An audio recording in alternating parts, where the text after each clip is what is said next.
White Fang by Jack London, Part 3, Chapter 6, The Famine. The spring of the year was at hand when Grey Beaver finished his long journey.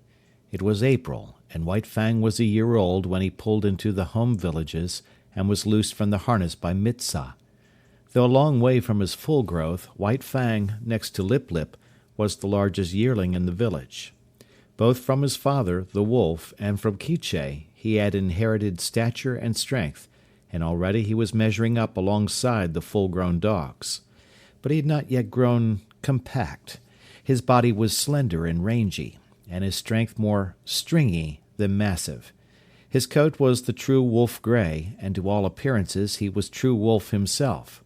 The quarter strain of dog he had inherited from Quiche had left no mark on him physically, though it had played its part in his mental make-up.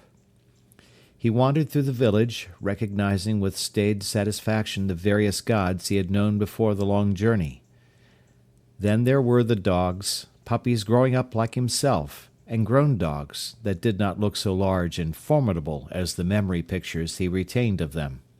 Also, he stood less in fear of them than formerly, stalking among them with a certain careless ease that was as new to him as it was enjoyable. There was Basik, a grizzled old fellow that in his younger days had but to uncover his fangs to send White Fang cringing and crouching to the right about. From him White Fang had learned much of his own insignificance, and from him he was now to learn much of the change and development that had taken place in himself. While Basik had been growing weaker with age, White Fang had been growing stronger with youth.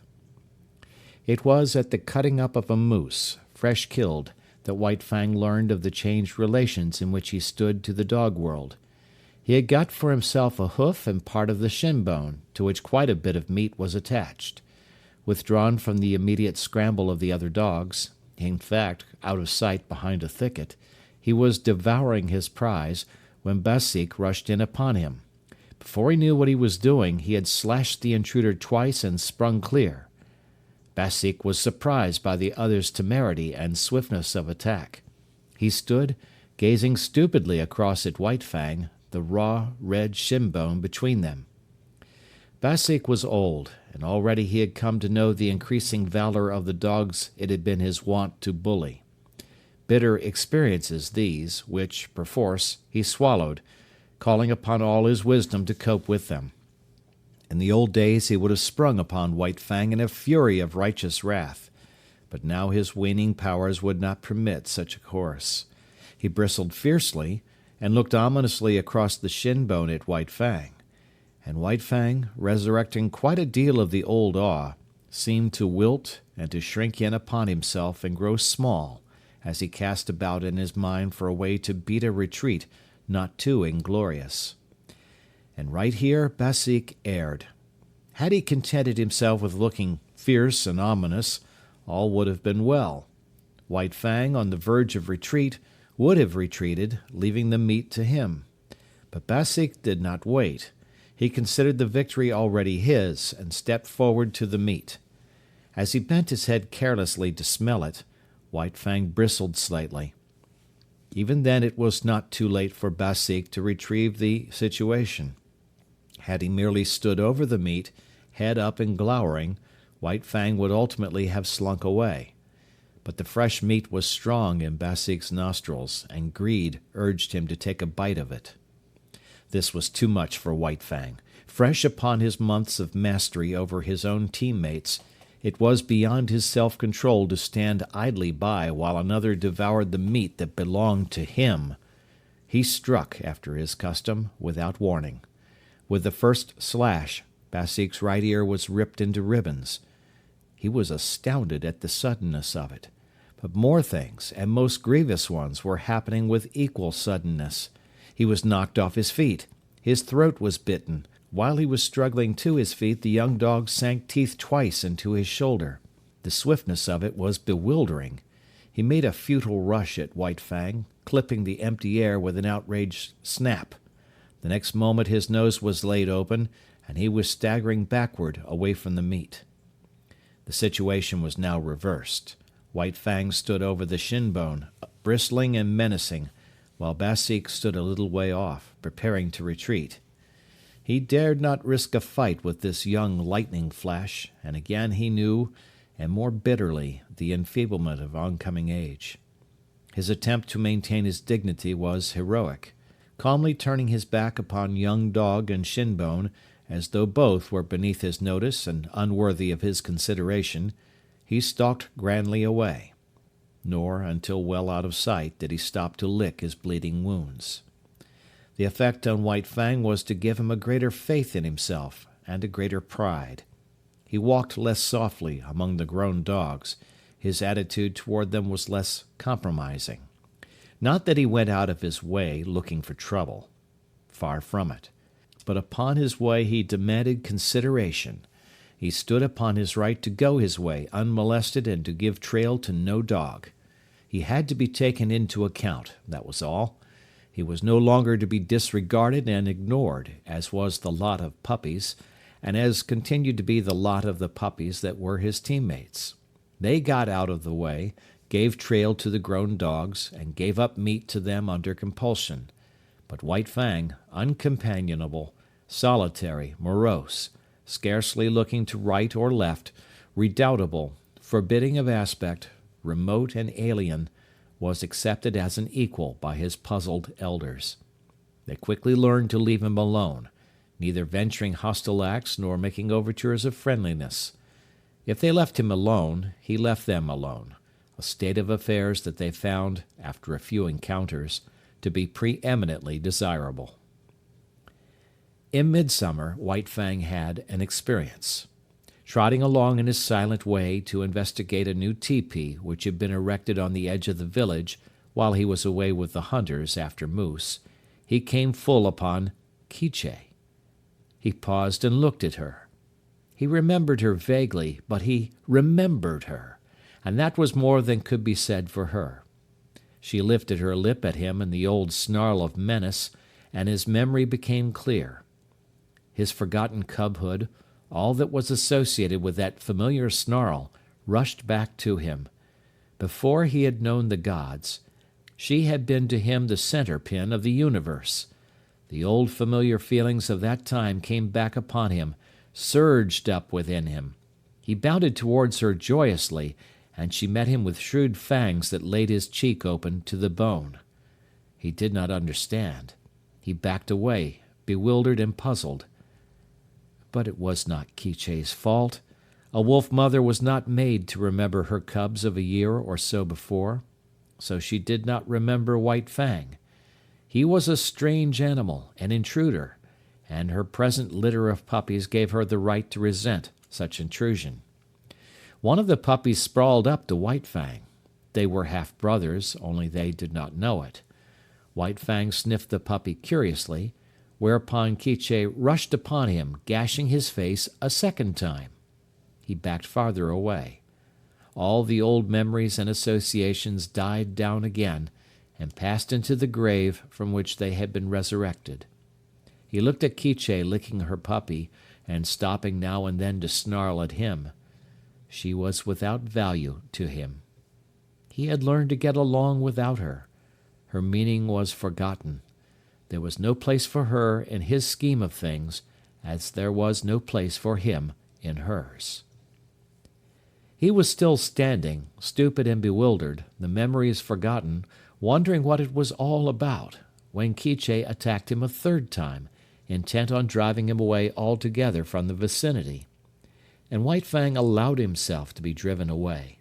This was a female of his kind, and it was a law of his kind that the males must not fight the females. He did not know anything about this law, for it was no generalization of the mind, not as something acquired by experience of the world. He knew it as a secret prompting, as an urge of instinct, of the same instinct that made him howl at the moon and stars of nights, and that made him fear death and the unknown. The months went by. White Fang grew stronger, heavier, and more compact, while his character was developing along the lines laid down by his heredity and his environment. His heredity was a life stuff that may be likened to clay. It possessed many possibilities, was capable of being molded into many different forms. Environment served to model the clay, to give it a particular form. Thus, had White Fang never come into the fires of man, the wild would have molded him into a true wolf. But the gods had given him a different environment, and he was molded into a dog that was rather wolfish, but that was a dog and not a wolf. And so, according to the clay of his nature and the pressure of his surroundings, his character was being molded into a certain particular shape. There was no escaping it. He was becoming more morose, more uncompanionable, more solitary, more ferocious, while the dogs were learning more and more that it was better to be at peace with him than at war, and Grey Beaver was coming to prize him more greatly with the passage of each day. White Fang, seeming to sum up strength in all his qualities, nevertheless suffered from one besetting weakness. He could not stand being laughed at. The laughter of men was a hateful thing. They might laugh among themselves about anything they pleased, except himself, and he did not mind. But the moment laughter was turned upon him, he would fly into a most terrible rage. Grave, dignified, somber, a laugh made him frantic to ridiculousness. It so outraged him and upset him that for hours he would behave like a demon. And woe to the dog that at such times ran foul of him. He knew the law too well to take it out of Grey Beaver. Behind Grey Beaver were a club and Godhead. But behind the dogs there was nothing but space, and into this space they flew when White Fang came on the scene, made mad by laughter. In the 3rd year of his life there came a great famine to the Mackenzie Indians. In the summer the fish failed. In the winter the caribou forsook their accustomed track. Moose were scarce. The rabbits almost disappeared. Hunting and preying animals perished. Denied their usual food supply, weakened by hunger, they fell upon and devoured one another. Only the strong survived. White Fang's gods were always hunting animals. The old and the weak of them died of hunger. There was wailing in the village, where the women and children went without in order that what little they had might go into the bellies of the lean and hollow-eyed hunters who trod the forest in the vain pursuit of meat. To such extremity were the gods driven that they ate the soft-tanned leather of their moccasins and mittens, while the dogs ate the harnesses off their backs and the very whiplashes. Also the dogs ate one another, and also the gods ate the dogs. The weakest and the more worthless were eaten first. The dogs that still lived looked on and understood. A few of the boldest and wisest forsook the fires of the gods, which had now become a shambles, and fled into the forest, where in the end they starved to death or were eaten by wolves. In this time of misery White Fang too stole away into the woods. He was better fitted for the life than the other dogs, for he had the training of his cubhood to guide him. Especially adept did he become in stalking small living things. He would lie concealed for hours, following every movement of a cautious tree squirrel, waiting, with a patience as huge as the hunger he suffered from, until the squirrel ventured out upon the ground. Even then White Fang was not premature. He waited until he was sure of striking before the squirrel could gain a tree refuge. Then, and not until then, would he flash from his hiding place a gray projectile, incredibly swift, never failing its mark, the fleeing squirrel that fled not fast enough. Successful as he was with squirrels, there was one difficulty that prevented him from living and growing fat on them. There were not enough squirrels. So he was driven to hunt still smaller things. So acute did his hunger become at times that he was not above rooting out wood mice from their burrows in the ground. Nor did he scorn to do battle with a weasel as hungry as himself, and many times more ferocious. In the worst pinches of the famine he stole back to the fires of the gods. But he did not go into the fires. He lurked in the forest, avoiding discovery and robbing the snares at the rare intervals when game was caught. He even robbed Grey Beaver's snare of a rabbit at a time when Grey Beaver staggered and tottered through the forest, sitting down often to rest, what of weakness and shortness of breath. One day White Fang encountered a young wolf, gaunt and scrawny, loose-jointed with famine. Had he not been hungry himself, White Fang might have gone with him and eventually found his way into the pack amongst his wild brethren. As it was, he ran the young wolf down and killed and ate him. Fortune seemed to favor him. Always, when hardest pressed for food, he found something to kill. Again, when he was weak, it was his luck that none of the larger preying animals chanced upon him. Thus he was strong from the 2 days' eating a lynx had afforded him when the hungry wolf pack ran full tilt upon him. It was a long, cruel chase, but he was better nourished than they, and in the end outran them. And not only did he outrun them, but, circling widely back on his track, he gathered in one of his exhausted pursuers. After that he left that part of the country and journeyed over to the valley wherein he had been born. Here in the old lair he encountered Quiche. Up to her old tricks she too had fled the inhospitable fires of the gods and gone back to her old refuge to give birth to her young. Of this litter but one remained alive when White Fang came upon the scene, and this one was not destined to live long. Young life had little chance in such a famine. Quiche's greeting of her grown son was anything but affectionate, but White Fang did not mind. He had outgrown his mother. So he turned tail philosophically and trotted on up the stream. At the forks he took the turning to the left, where he found the lair of the lynx with whom his mother and he had fought long before. Here, in the abandoned lair, he settled down and rested for a day. During the early summer, in the last days of the famine, he met Lip Lip, who had likewise taken to the woods, where he had eked out a miserable existence. White Fang came upon him unexpectedly.